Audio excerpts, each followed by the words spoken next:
Tapi syabab, banyak request agar diperbanyak latihan mengi'rab atau memberi harokat akhir dari kata dalam sebuah ungkapan dalam bahasa Arab.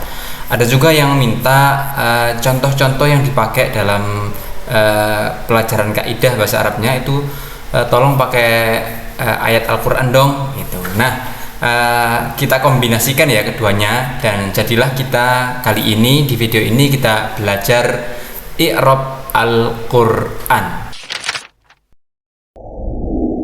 Nah, kita mulai dari sebenarnya bukan ayat ya, tapi umumnya adat kita ini kalau mau membaca Al-Quran, kita membaca ta'awud dulu ya, atau isti'adzah, yaitu bacaan a'udzubillahi minasyaitonirrajim. Nah, ini dulu yang akan kita jadikan sebagai materi untuk pelajaran i'rab Al-Quran kali ini. Baik, kita mulai. Ini teksnya a'udzubillahi minasyaitonirrajim. Itu ya, jadi sudah lengkap harokat belakangnya. Yang kita lakukan bukan mengharokati lagi, tapi menganalisis kenapa sih kok a'udzu itu belakangnya itu dibaca dhamma, billahi kenapa kok kasroh, minasyaitoni, syaitoni itu kenapa kok kasroh, ar-rajimi kenapa kok kasroh. Nah, kita tahu ya, kalau di pelajaran sebelumnya kita tahu tentang i'rab, perubahan bunyi akhir kata. Kenapa kok berubah-ubah? Kenapa kok ada yang dhamma, ada yang fathah, ada yang kasroh? Karena lokasinya atau posisinya dalam sebuah kalimat itu berbeda-beda. Jadi ada kata itu bentuknya apa? Dia bentuknya mudzakkar atau muannas, kemudian dia bentuknya tunggal, tasniyah atau jamak. Nah, kata itu dalam kalimat itu menempati posisi, ada yang subjek, predikat, objek, atau dia berada setelah preposisi tertentu. Nah, itu semuanya yang menyebabkan bunyi akhirnya itu berbeda-beda. Ini sekilas lagi ya, mengulang tentang apa itu i'rab. Nah, kita mulai langsung dari a'udzu. Nah, a'udzu kita terjemahkan dulu ya. A'udzu itu saya berlindung, saya mencari perlindungan. Billahi makna aslinya adalah dengan Allah atau kepada Allah gitu ya. Minasyaitoni dari syaitan, ar-rajim yang terkutuk, gitu saja ya makna yang standarnya. A'udzu itu bentuknya adalah fi'il mudhari' atau kata kerja yang bermakna sedang dilakukan. Ya, a'udzu saya sedang meminta perlindungan atau berlindung. Nah, a'udzu ini karena dia fi'il mudhari'nya tidak bertemu dengan apapun, baik di awal itu enggak ada faktor yang membuat dia harus selain rofa ya, misalnya ada an, ada lan, ada la yang berarti tidak ada itu semuanya kan. A'udzu tidak ada faktor-faktor itu semuanya, maka ini menjadi salah satu sebab fi'il mudhari' itu dihukumi rofa. Terus tandanya apa? Tandanya adalah dhamma. Nah, kenapa kok dhamma? Karena di akhirnya setelah huruf dzal a'udzu itu tidak ada wawu jamak, tidak ada alif tasniyah. Jadi karena ini adalah fi'il mudhari' yang untuk subjek tunggal, maka dia di hukumi rofa dan tandanya adalah dengan dhamma. Kita tahu ya, rofa itu bukan hanya dhamma, tapi tanda utamanya adalah dhamma. Dan dhamma itu kalau di fi'il mudhari' yaitu saat dia akhirnya tidak bertemu dengan alif tasniyah atau wawu jamak atau yang lain, pokoknya tidak ketemu yang lain. Nah, a'udzu itu diawali dengan hamzah. Hamzahnya itu adalah sebagai tanda kalau itu menyimpan dhamir atau kata ganti ana. Jadi meskipun tidak disebutkan ana a'udzu, tapi fi'il mudhari' yang bermakna ana itu diawali dengan hamzah a ya, sebagai penggantinya ana, itu gampangnya. Kayak misalnya kita ngomong aqulu, saya berbicara atau mengatakan, atau saya mengucapkan, saya mengatakan kebenaran. Aqulul haqq, ana aqulul haqq ya. bukan yakulu, bukan takulu, nanti ada sendiri. Tapi kalau ana, akulu, ya. Ada lagi misalnya saya belajar bahasa. Belajar itu kan kalau kita cari di kamus yadrusu. Kalau saya yang belajar berarti adrusu, hamzah ya. Adrusu al-lughah, saya belajar bahasa. Adrusu al-lughata. Kemudian contoh lagi, saya membaca Al-Qur'an.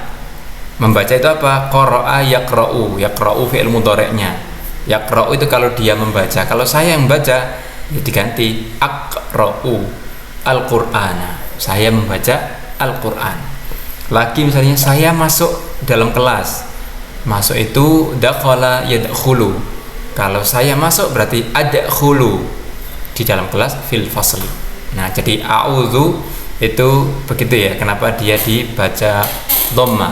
Ya. Kemudian kita lanjut kata yang kedua, billahi. Billahi itu ada dua kata, yaitu bi preposisi dan Allahi, dibacanya billahi. Nah, baknya itu bi-nya preposisinya itu namanya huruf jar. Nah, kata yang terletak setelah huruf jar itu jadinya hukumnya adalah majrur atau di hukumi jar. Biasanya tanda utamanya adalah kasroh. Kita lihat saja, billahi. Lafadz Allah itu diharokati kasroh akhirnya. Nah, misalnya kita kasih contoh yang lain, dengan kebenaran itu saya mengatakan bil haqqi aqulu, ya, bil haqqi aqulu. Misalnya ini contoh yang lain. Misalnya lagi saya menulis dengan pena. Aktubu, saya menulis dengan pena. Bil qalami, ya, harakat di akhirnya pakai kasroh.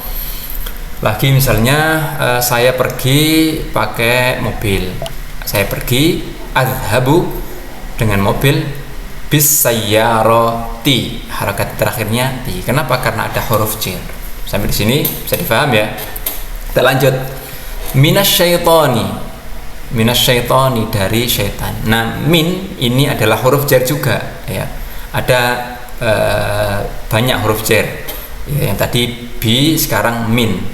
Nah, kaidahnya sama. Kata yang terletak setelah huruf jar itu dihukumi majrur atau dijarkan. Nah, tanda utamanya adalah dia kasroh, makanya dibaca minasyaitoni, ya. Contoh lainnya misalnya minal masjidi, ya. Misalnya di surat Al-Isra itu ya. Subhanalladzi asra bi 'abdihi lailan minal masjidil harami ilal masjidil aqsa. Nah, karena ada huruf jar min, minasyaitoni. Nah, misalnya lagi minal qur'ani, minal qur'ani. Nah, kemudian lagi kalau misalnya dari rumah. Dari mana ente? Saya dari rumah, ya. Ana minal baiti, ya, minal baiti. Nah, harkatnya kasroh di belakang. Kemudian ar-rajim, ar-rajimi. Ar-rajimi ini artinya yang terkutuk. Nah, kata ar-rajimi ini adalah sifat. Nah, dalam kaidah bahasa Arab, sifat itu i'rabnya, ya, kata atau bunyi akhirnya itu hukumnya sama seperti kata yang disifati. Nah, ar-rajimi ini kan sifatnya setan, maka dia ikut setan, ya, bukan ikut langkahnya, maksudnya ikut i'rabnya. Setan tadi apa hukumnya? Majrur, jar. Oke. Kalau jar itu tandanya apa tadi? Ya pakai kasroh. Berarti ar-rajimi ini juga jar. Nah, tandanya apa? Karena dia berbentuk kata tunggal, maka dia juga di kasroh juga akhirnya. Makanya minasyaitoni ar-rajimi.